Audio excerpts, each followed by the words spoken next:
আজকে কিছু মনের কথা নিয়ে আবার চলে এসেছে কাবেরী তোমাদের সামনে। আজকে আমি ভাবলাম যে সব সময় তো একই ব্লগ দিই, একটু আলাদা রকম তোমাদের সাথে শেয়ার করব। ব্লগটা সবটা দেখার অনুরোধ রইল বন্ধুরা, প্লিজ পুরোটা দেখো, অল্প দেখে বন্ধ করে দিও না। আজকে সকালবেলাও তাড়াতাড়ি উঠে পড়েছি, তাই চলে গেলাম ছাদে। উড়ে বাপরে, ঘুরিতে বাজে 7:15, তাতেই কি রৌদ্র। তো কোনো রকমে আধ ঘন্টা হেঁটে নিচে চলে এলাম। তো চলো, গুড মর্নিং এভরিওয়ান, তোমরা কেমন আছো? শুভ সকাল। আমি কাবেরী চলে এসেছি তোমাদের কাছে একটা নতুন ঝকঝকে ব্লগ নিয়ে। গোপালকে স্মরণ করে আজকে ব্লগটা স্টার্ট করছি। আজকে ব্লগটা একটুখানি অন্যরকম। আজকে আমি যে টপিকের ওপর কথা বলবো সেই টপিকের নাম হচ্ছে কিছু বলতে ইচ্ছা করে, তুমি কি সেই আগের মতো আছো? এই টপিকের ওপর আমি কিসের ওপর কথা বলবো? জল, আলো, রাস্তা আর সবশেষে মানুষের চিন্তা ভাবনা নিয়ে। প্রথমে আমি রাস্তার সম্বন্ধে বলতে আরম্ভ করি। রাস্তা বলছে, না গো, আমি আগের মতো নেই। আগে যেরকম মাটি ফেলা থাকতো তার উপর দিয়ে মানুষজন যেত, এখন আমি আর তা নেই। আমার অনেক বদল ঘটেছে, আমার অনেক উন্নতি হয়েছে। আমি গ্রামে গঞ্জে আমার ওপর পিচ ঢালা রাস্তা হয়েছে, তার উপর দিয়ে এখন শুধু মানুষজন যায় না, গাড়ি ঘোড়া সব কিছু যায়। শুধু পিচ ঢালা রাস্তা নয় গো, হয়েছে আবার কংক্রিটেরও রাস্তা। তো আমি এখন খুব ভালো আছি। এবার আলো কি বলছে? আলো বলছে, আগে আমি টিম টিম করে রাস্তার ধারে জ্বলতাম, ঘরে থাকতো ঘ্যারিকেন বা হ্যাজাক। এখন হয়েছে আমার খুব প্রমোশন হয়েছে গো, আমি চারিদিকে বিভিন্ন রঙের হয়ে জ্বলছি। সবাই আলোকে আলোকিত করে দিয়েছে আমাকে, আর চারিদিকে শুধু আমারই জয়গান। কি সুন্দর আলো, কি সুন্দর আলো।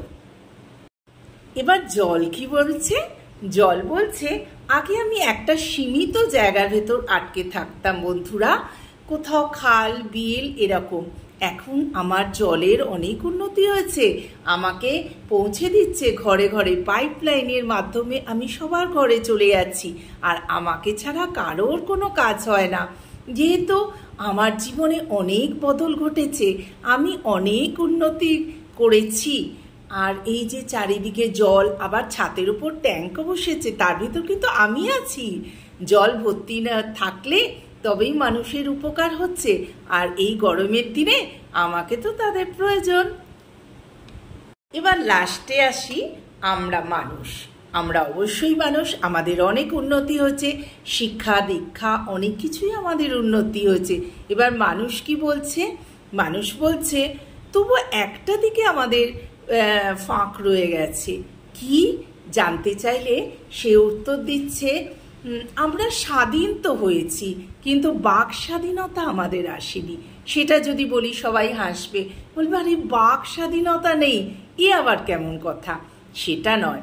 ধরো তুমি বন্ধুদের সাথে একসাথে দুজনে গল্প করতে করতে যাচ্ছ, তো এক বন্ধু তোমার কাছে তার মনের কথা বলছে, সেটা তোমার ভালো লাগছে না, সেখানে তোমার প্রতিবাদ করার ইচ্ছা হচ্ছে, কিন্তু তুমি কি করতে পারছো? তাকে তুমি দুটো কটূক্তি বা খারাপ কথা শুনিয়ে দিতে পারছো না। তাতে কি হবে? বন্ধু বিচ্ছেদ হবে। তাহলে হলো কি আমাদের বাক স্বাধীনতা? এবার আসি সোশ্যাল মিডিয়ায়। সোশ্যাল মিডিয়ায় যে এত বড় একটা প্ল্যাটফর্ম দিয়েছে, ঠিকই আমরা আমাদের মনের কথা জানাই, কিন্তু সব মনের কথা কি জানাতে পারি? আমাদের মনে রাগ, দুঃখ, অভিমান সব কিছু যখন কোনো মানুষের ওপর হয়, তাকে কিছু খারাপ কথা বলতে ইচ্ছা করে না, না পারি না। যদি তুমি কোনো খারাপ কথা সোশ্যাল মিডিয়াতে আপলোড করো, দেন তোমার নামে কেস হয়ে যাবে, কিন্তু খুব সাবধান। তোমাকে বিভিন্ন লোকে খারাপ খারাপ খারাপ কথা বলতে থাকবে।